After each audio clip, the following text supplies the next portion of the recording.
बिस्मिल्लाहिर्रहमानिर्रहीम। अस्सलाम वालेकुम नाज़रीन, आप यूट्यूब चैनल देख रहे हैं। मैं इमरान खान हूँ। मोहम्मद अली दुरानी साहब साबिक़ वज़ीर इत्तलाआत हैं और ये उन लोगों में से है जो मुफाहमत की बात करते हैं, जो कोशिश कर रहे थे। पीछे एक टीम भी इन्होंने बनाई हुई थी कि हम कोशिश कर रहे हैं किसी तरह मुल्क के हालात बेहतर हो जाएँ और कोई रास्ता निकले, पाकिस्तान तहरीक इंसाफ खुल के इलेक्शन लड़ सके और सही इलेक्शन के नतीजे में सही हुकूमत आ जाए। लेकिन वो सब कुछ नहीं हो सका। अब मोहम्मद अली दुरानी साहब ने एक दावा किया और एक बड़ा इंकशाफ उसको करार दिया जा रहा है। उन्होंने कहा कि नवाज शरीफ आज पूरी कोशिश कर रहा है वापस लंदन भागने की, मगर उसे वापस जाने नहीं दिया जा रहा। ये मोहम्मद अली दुरानी साहब का स्टेटमेंट है।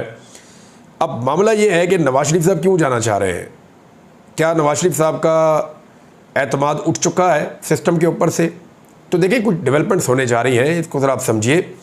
मैंने आपसे पहले भी कहा था कि नवाज शरीफ आर्मी चीफ़ की तब्दीली पर भी नहीं आए, नवाज शरीफ इमरान खान की गिरफ़्तारी पर भी नहीं आए, नवाज शरीफ शहबाज शरीफ को हुकूमत मिलने पर भी नहीं आए, वज़ारत आला पंजाब हमज़ा शहबाज को मिलने पर भी नवाज शरीफ वापस नहीं आए।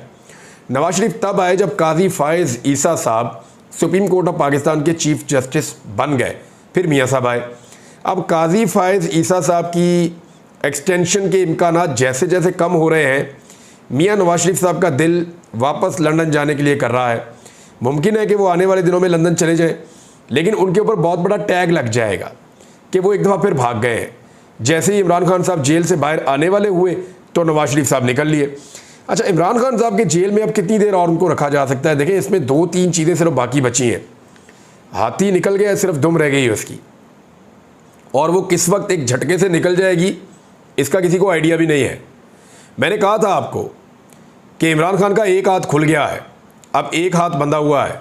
वो कब खुल जाएगा कोई अंदाज़ा भी नहीं कर सकता, लेकिन ये बहुत जल्द खुल जाएगा क्योंकि चीज़ें अब दिखाई दे रही हैं। जैसे इमरान खान साहब को अब सज़ा दी जा सकती है सिर्फ एक केस में। तोशाखाना वाला मामला लगा हुआ है इसी हफ्ते इस्लामाबाद हाई कोर्ट में, और उसमें तो ये बिल्कुल क्लियर है कि वहाँ इमरान खान साहब को बेल मिल जाएगी, बाहर आ जाएंगे उसमें। दूसरा मामला जो है वो जुडिशल हो चुके हैं, वो 9 मई के मुकदमात में, तो वो दहशतगर्दी के मुकदमात में रिमांड तो हो नहीं सकता।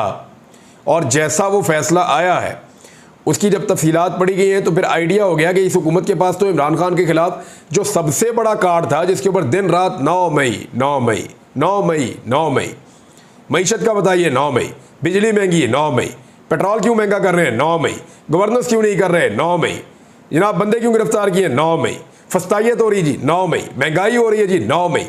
वो जो इनसे पूछो 9 मई, इसके अलावा इनके पास कोई जवाब ही नहीं था। और जिस एक जुमले के ऊपर 9 मई के ऊपर इन्होंने पूरा बयानिया खड़ा किया इमरान खान के खिलाफ, उसमें इनकी तफ्तीश ऐसी है कि जज साहब ने लितरो लितरी कर दिया पंजाब गवर्नमेंट को, और पुलिस के पास कोई सबूत मौजूद नहीं था इमरान खान के खिलाफ। यानी अगर आप डिटेल में फैसला पढ़े ना, मैं टेक्निकल आदमी नहीं हूँ, लेकिन जिन जिन लोगों से मैंने बात की है, जिन लोगों ने वो फैसला पढ़ा है, वो कहते हैं ये उड़ा के रख दिया है। अब पाकिस्तान तहरीक इंसाफ को इसका बहुत फ़ायदा पहुँचेगा। यानी केस क्या है कि कोई पुलिस वाला था, वो कारकुन का भेस बदल के जो है वो पहुंच गया जमान पार्क में और इमरान खान साहब के पास पहुंचने में कामयाब हो गया। जब वो वहां पहुंचा तो उसने सुना कि इमरान खान साहब ने जो प्लानिंग की कि रियासती इदारों पे कैसे हमले करने हैं, कैसे तनसीबात पर हमले करने हैं, कैसे किस किस जगह कितने कितने कारकुन, वो कहता है सारी मैंने वहाँ प्लानिंग सुन ली, और उसके बाद जो है मैंने ये फिर मुकदमा उसकी मुद्दत में दर्ज कर लिया गया। ये पॉसिबल है? सवाल ही पैदा नहीं होता। मैं आपको बताता हूँ कैसे। पुलिस वाले जो है ना, जो इमरान खान साहब की सिक्योरिटी कर रहे थे, उन दिनों में वो इमरान खान साहब से खासे दूर थे। यानी ये वो वक्त था जब लड़ाई लगी हुई थी, ये वो वक्त था जब परेशानी की सूरत हाल थी। अब इमरान खान साहब के एक साबिक साथी होते थे फयाजुल हसन चौहान साहब, उन्होंने दावा कर दिया कि इमरान खान साहब ने बनी गाला में एक मीटिंग करते हुए कहा था सोशल मीडिया का ये कर देंगे, वो कर देंगे, इनको यहाँ लगा देंगे, इनको वहाँ लगा देंगे। और जिस बंदे का नाम लिया डॉक्टर अरसलान खालिद का, उन्होंने ट्वीट करके कहा कि जनाब उन दिनों में तो इमरान खान साहब बनी गाला में थे ही नहीं, वो तो जमान पार्क में हुआ करते थे। तो आपने उन्हें कहा बनी गाला पहुंचा दिया। जब उनके ऊपर गोली चली उसके बाद से तो वो गए ही नहीं वहाँ पे 2022 के बाद से बनी गाला में, और आपने उनको 2023 में बनी गाला पहुँचा दिया। तो इनका ना कोई एक चीज़ का भी सर पाँव नहीं मिलता। बहुत अजीबोगरीब किस्म के भोंडे किस्म के इल्ज़ामात लगाते। पुलिस की FIR इतनी कमज़ोर थी, ना कोई ऑडियो, ना कोई वीडियो, ना कोई एविडेंस, ना कोई गवाहियाँ, कोई चीज़ नहीं है। मिसाल के तौर पे ये जो चीमा फैमिली थी ना, मुसर्रत जमशेद चीमा साहिबा और जमशेद इकबाल चीमा साहब, वैसे इन लोगों ने भी बड़ी तकलीफ़ बर्दाश्त की है। हाँ, अगर मुसर्रत जमशेद चीमा साहिबा, क्योंकि वो कोऑर्डिनेशन करती थी, लोग जाते थे मिलने के लिए, तो वो उस वक्त कोऑर्डिनेशन कर रही थी इमरान खान साहब के हवाले से। तो मैंने वो SOPs देखे हुए, मैं मिलने गया हूँ 2-4 दफ़ा सहाफ़ियों के साथ। तो हमने देखा कि सबसे पहला बैरियर तो बाहर होता था, पुलिस तो बहुत दूर होती थी माल रोड के ऊपर, वहाँ से आगे जाते थे तो पहला बैरियर जो है कारकुनों के शुरू हो जाते थे, कारकुनों को क्रॉस करते थे, इनकी अपनी सिक्योरिटी शुरू हो जाती थी, उसको क्रॉस करते थे आगे इमरान खान साहब का दरवाज़ा आ जाता था, वहाँ पे उनकी अपनी सिक्योरिटी थी, उसको क्रॉस करते थे तो आगे एक और बैरियर लगा होता था जिसके अंदर दोबारा वो एक स्कैनर था, उसके अंदर से गुजारते थे। उसको जब क्रॉस कर लेते थे तो फिर उसके बाद अंदर जाते थे, अंदर एक अलग तरह की सिक्योरिटी होती थी, उस सिक्योरिटी के बैरियर से गुजर के फिर बंदा इमरान खान साहब के लकड़ी वाले दरवाजे से घर के अंदर दाखिल होता था। और जब वो जमान पार्क के अंदर सहाफ़ी दाखिल हो जाते थे तो वहाँ से जो ड्राइंग रूम था जहाँ इमरान खान साहब बैठ के मुलाकातें करते थे, उसके बीच में भी एक दरवाज़ा था और यहाँ पे एक वेटिंग रूम बना हुआ था, वहाँ बिठा दिया जाता था। फिर इमरान खान साहब से मिलने के लिए बंदे बारी बारी अंदर जाते थे। तो ये पुलिस वाला कहाँ से अंदर घुस गया? और वहाँ तो कोई इस तरह की टेबल भी नहीं थी, वो शीशे वाली टेबलें थी, अगर ये टेबल के नीचे भी घुसता तो नज़र आ जाता, पता चल जाता कि ये घुसा हुआ है, वहाँ कान पकड़ के उन्होंने मारना था। तो कोई पुलिस वाला ऐसे अंदर नहीं गया। उस वक्त पुलिस वाले बाहर सड़क के ऊपर कारकुनों से मार खा रहे थे, कारकुनों के साथ उलझ रहे थे, झगड़ा कर रहे थे, कभी कारकुन उनको मारते थे, कभी वो कारकुनों को मारते थे। तो उस माहौल में एक पुलिस वाला अंदर भी चला गया, ऑफिसर अंदर जाके बीच में मिक्स भी हो गया कारकुनों में। और एक उस जिले शाह जो था, जिले शाह इमरान खान साहब को नहीं मिल सका। कैसा कारकुन था? बेशुमार कारकुन जो बाहर बैठे होते थे वो इमरान खान साहब को नहीं मिल सके, मुलाकात ही नहीं हो सकी उनकी। तो ये पुलिस वाला भेस बदल के चला भी गया और मिल भी लिया। यानी कहानी भी इन्होंने ऐसी बनाई कि अदालत उसको क्या माने। बहरहाल ये सारे मामले के अंदर इमरान खान साहब के ऊपर सिर्फ 1-2 चीज़ें बची हैं।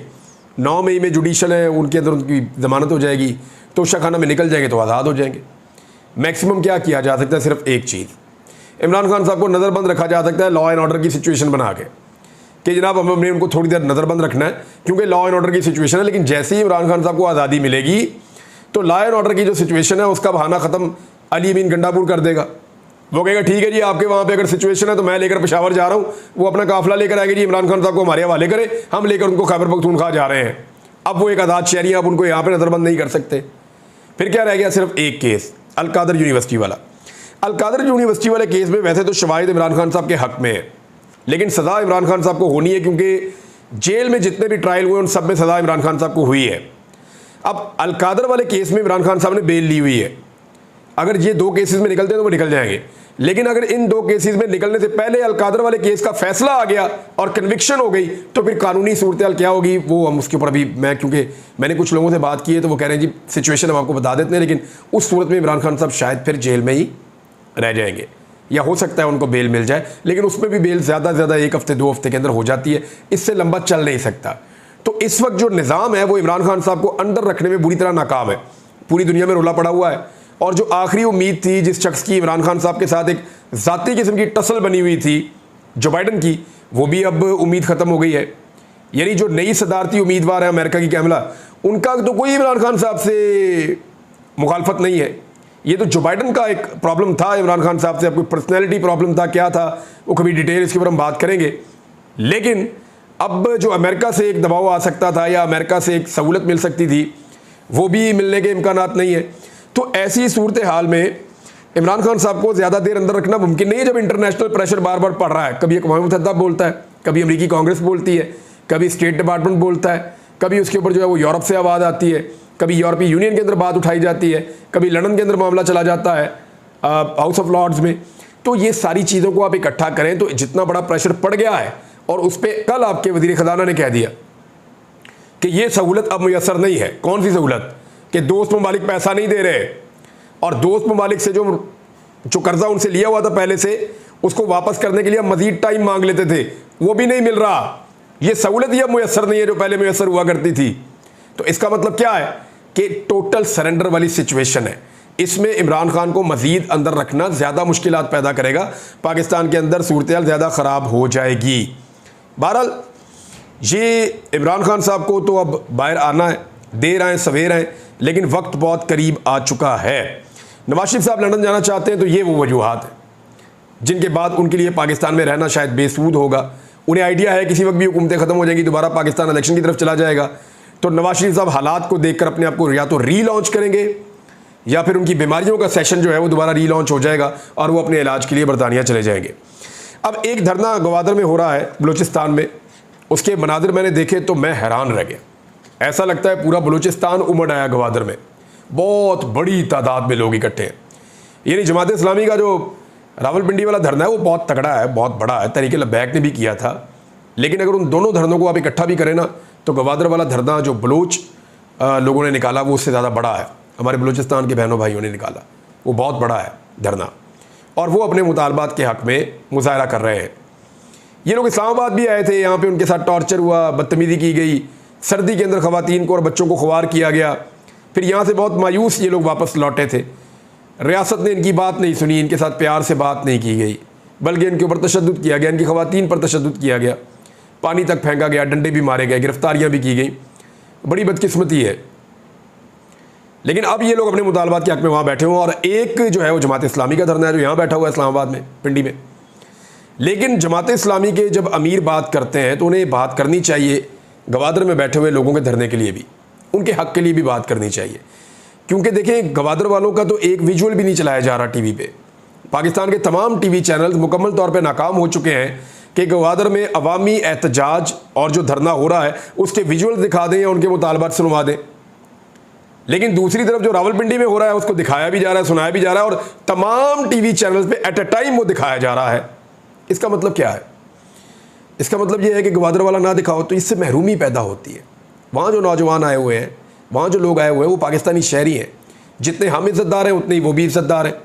जितना जमात इस्लामी का पाकिस्तान है, तहरीक लब्बैक का पाकिस्तान है, उतना ही उनका भी पाकिस्तान है। तो मेरे ख्याल में उनकी महरूमी ख़त्म करनी चाहिए, टेलीविज़न पे उनको जगह देनी चाहिए, सहाफ़ियों को अपनी सहाफ़त करनी चाहिए। देखिए, इसके ऊपर तो अब बड़ी आवाज़ें उठ रही हैं, सीनियर जर्नलिस्ट हैं, उन्होंने भी बात की, और न्यूज़ रूम के ऊपर अब लोग तकिया कर रहे हैं, न्यूज़ रूम के ऊपर तनकीद कर रहे हैं। न्यूज़ रूम कहते हैं उस जगह को जहाँ पर खबरें बनती हैं। न्यूज़ कास्टर तो बैठ के सिर्फ टीवी पे देख के खबर पढ़ते हैं ना, जहाँ खबरें बनती हैं, जहाँ एडिटर्स बैठते हैं, वहाँ का माहौल क्या है वो ये बता रहे हैं कि न्यूज़ रूम अब रियासत को चैलेंज करने या सवाल करने में कोई दिलचस्पी नहीं रखते। एडिटर्स या तो बहुत ज़्यादा खौफज़दा हो चुके हैं या वो ज़मीनी हक़ाइक़ को अब समझ ही नहीं रहे। वो बहुत महदूद ज़हनियत के लोगों को एडिटर बना दिया गया है। सिर्फ अच्छी और प्यारी कहानियाँ चलाई जा रही हैं, क्योंकि न्यूज़ रूम माली तौर पर महफूज रहने के लिए लड़ रहे हैं, और रियासती बयानिए की किसी भी शक्ल को चैलेंज करने के नतीजे में माली तौर पर जो है उनके ऊपर दबाव आ जाता है, उनकी तनख्वाहें देना मुश्किल हो जाती हैं ऐसी सूरत में। इसके अलावा आपके पास एक मुनक़ता न्यूज़ रूम है जहाँ वो किसी किस्म की तकलीफ़ का सामना नहीं करना चाहते, हालात से बिल्कुल अलग कटा। यानी मैं हैरान होता हूँ कि पाकिस्तान के हालात आप देखें कि ख़बरें क्या चल रही हैं कि एक खातून ने खुदकुशी कर ली बिजली के बिल की वजह से, छलांग मार के। कि ऑपरेशन के पैसे बिजली के बिल में चले गए, उन्होंने खुदकुशी कर दी खातून ने। कितना अफसोसनाक वाक़या है। और उस वक्त रिपोर्ट हो रहा है हमारे मीडिया के अंदर, क्या रिपोर्ट हो रहा है, वो ख़बरें रिपोर्ट हो रही है जी फ़लाँ एक्ट्रेस के घर बच्चा हो रहा है, फ़लाँ जगह के ऊपर जो है फ़लाँ ने ये कह दिया। यानी इंटरटेनमेंट की अच्छी अच्छी खबरें उस वक्त चलाई जा रही हैं। ये बदकिस्मती है पाकिस्तान की, और ये चीज़ें महरूमियों को पैदा करती हैं। जो खबरें चलाने वाली हैं, मुल्क की जो डिमांड है उसके ऊपर कोई टीवी बात करने के लिए तैयार नहीं है। तो इसी वजह से पाकिस्तान में सोशल मीडिया की पजीराई होती है पब्लिक में, क्योंकि सोशल मीडिया इन चीज़ों पे, इन इश्यूज़ के ऊपर बात करता है। एक और नाज़रीन बहुत बड़ी खबर है 9 मई के हवाले से, क्योंकि मैंने आपको कहा ना कि जो तफसीली फ़ैसला है इमरान खान साहब वाले केस में, उसका पाकिस्तान तहरीक इंसाफ को बहुत फ़ायदा होगा। तो हुकूमत खैबर पख्तूनख्वा ने एक बहुत बड़ा कदम उठाया। इन्होंने चंद दिन पहले एक अनाउंसमेंट की थी और ये कहा था कि 9 मई के मामले पर एक जुडिशल इंक्वायरी हम करवा लेते हैं। अब chief justice Peshawar high court को इन्होंने ख़त लिख दिया सूबाई हुकूमत ने अपने तौर पे, और वज़ीर कानून खैबर पख्तूनख्वा आफ्ताब आलम साहब हैं, उन्होंने कहा कि जुडिशल कमीशन के लिए chief justice Peshawar high court को ख़त भेज दिया है। ख़त में 9 मई के वाक़यात से मुताल्लिक़ जुडिशल कमीशन बनाने की इस्तदा की गई है कि एक जुडिशल कमीशन एक कायम किया जाए जो इन मामलात की तहकीकात करे। अब अगर जुडिशल कमीशन बनता है तो फिर सबूत देने होंगे, तो क्या वहाँ पे सबूत मौजूद हैं या पुलिस ने प्रोसिक्यूशन ऐसी की है? यानी पंजाब में किसी भी केस साबित नहीं कर सके, जितने भी लोग गिरफ्तार होते हैं छूट जाते हैं, जो गिरफ्तार होता है छूट जाता है, और जो लोग जिम्मेदारान हैं उनकी सीसीटीवी फुटेज के ऊपर शोर मचा हुआ है कि उनकी फुटेज निकालें, फुटेज के मुताबिक आप बंदों को सजा दें। अब एक और शिकायत है जो पाकिस्तान तहरीक इंसाफ कर रही है और बार बार कर रही है कि 39 तो उनके वो MNA थे जो पाकिस्तान तहरीक इंसाफ के डिक्लेयर हो गए थे सुप्रीम कोर्ट ऑफ पाकिस्तान से, बाकी 41 उनके हमायती याफ्ता थे लेकिन आज़ाद हैसियत में जीते थे। उनके लिए कहा गया था कि उनके पास 15 दिन है, वो जाके अपनी पार्टी ज्वाइन कर लें। उनमें से अक्सरियत ने पाकिस्तान तहरीक-ए-इंसाफ को ज्वाइन करने के लिए बयान अल्फी दे दिया। अब तहरीक-ए-इंसाफ बार बार ये कह रही है और हक़ाइक़ बार बार सामने आते हैं कि उन 41 में से बंदे बार बार गिरफ्तार किए जा रहे हैं और एंटी करप्शन के मुकदमात बनाए जा रहे हैं, ख़ुसूसन पंजाब में। यानी पंजाब में ये टास्क है कि मैक्सिमम बंदे तोड़ लिए जाए ताकि 2/3 अक्सरियत के टास्क को किसी भी तरह से पूरा किया जा सके फ्यूचर में। तो 2/3 अक्सरियत के टास्क को पूरा करने के लिए ना एक दो चीज़ें हैं जो की जा सकती हैं। नंबर 1 तो कोशिश ये की जाएगी आइनी तरमीम के लिए कि PTI के अंदर एक फॉरवर्ड ब्लॉक बनाया जाए, क्योंकि मखसूस नशिस्तें तो इनको मिलनी नहीं है। एक कोशिश ये है कि मखसूस नशिस्तें ले लें, अगर वो नहीं मिलती तो फिर PTI के अंदर एक फॉरवर्ड ब्लॉक बनाने की कोशिश की जाए और ये जो आज़ाद उम्मीदवार हैं इनमें से कुछ को PMLN या पीपल्स पार्टी के अंदर शामिल करवा दिया जाए वजारतों का लालच देकर। अब PTI ने यह मुतालबा किया है कि सुप्रीम कोर्ट ऑफ पाकिस्तान इस मामले का नोटिस ले। हमारे उन 41 MNAs को तोड़ने के लिए उनके ऊपर दबाव डाला जा रहा है, उन्हें लालचें दी जा रही हैं या उन्हें कहा जा रहा है कि एंटी करप्शन के जरिए आपको पकड़ लेंगे और आपके ऊपर केसेस हम बनाएंगे। अब ये जो सूरत हाल है ये एक नया रुख इख्तियार करिए। इस हफ्ते में एक दो चीज़ें और भी होने जा रही हैं। एक तो जो इस्लामाबाद की 3 सीटों वाला मामला है वो भी फंसा हुआ है। दूसरी तरफ मरियम नवाज ने 4 मरतबा, ट्रिब्यूनल ने कहा है, लाहौर हाई कोर्ट के ट्रिब्यूनल ने 4 मरतबा मरियम नवाज को कहा कि आप लेकर आए फॉर्म 45 और अब तक वो असल फॉर्म 45 नहीं लेकर आए। 30 तारीख को दोबारा उनका केस है, तो देखते हैं वहाँ पे महर शराफत ने तो जाके जमा करवा दिए कि जनाब मेरे पास असली फॉर्म 45 है, ये उनकी कॉपी है, जो आप मांगेंगे मैं आपको दूंगा। लेकिन इलेक्शन कमीशन क्या कर रहा है, RO क्या कर रहा है, मरियम नवाज क्या कर रही हैं, कोई कोऑपरेशन नहीं है। ये क्यों भाग रहे हैं? और एक इंपॉर्टेंट चीज़, जितने भी उम्मीदवार हैं जिन्हें लगता है कि वो इलेक्शन जीते हैं और उनको धांधली से जाली फॉर्म 47 पे हराया गया है, उन्हें चाहिए कि एक एक application election commission of Pakistan में और एक एक एप्लीकेशन जो है वो अपने ट्रिब्यूनल में डालें कि वो जो CCTV फुटेज है पोलिंग स्टेशंस की, वो अनकट CCTV फुटेज जो है उसको सेव कर दिया जाए, उसको महफूज किया जाए जब तक कि इन केसेस का फैसला नहीं आ जाता। याद रखिएगा CCTV फुटेज आपके इतना काम आने वाली है कि आप सोच भी नहीं सकते, क्योंकि हेर फेर इतने बड़े पैमाने पे कर दिया गया है कि जितने टोटल वोट पड़े हैं ना उनकी गिनती पूरी नहीं है। जब CCTV फुटेज बताएगी कि इतने वोटर अंदर दाखिल हुए, इतने वोटर ने आगे डब्बे के अंदर वोट डाले और इतने वोट उसमें से बाद में काउंट हुए, तो जो वोट कम होंगे वो किसके खाते में जाएंगे? जिसके पास असली फॉर्म 45 होगा। एक और चीज़ भी याद रखिएगा कि CCTV फुटेज आपको लेनी है कम से कम 2 दिन की। आप 2 दिन की CCTV फुटेज के लिए एप्लीकेशन दीजिएगा कि जब तक वहां कैमरा लगा था, एक्टिविटी हो रही थी, CCTV फुटेज अनकट चाहिए।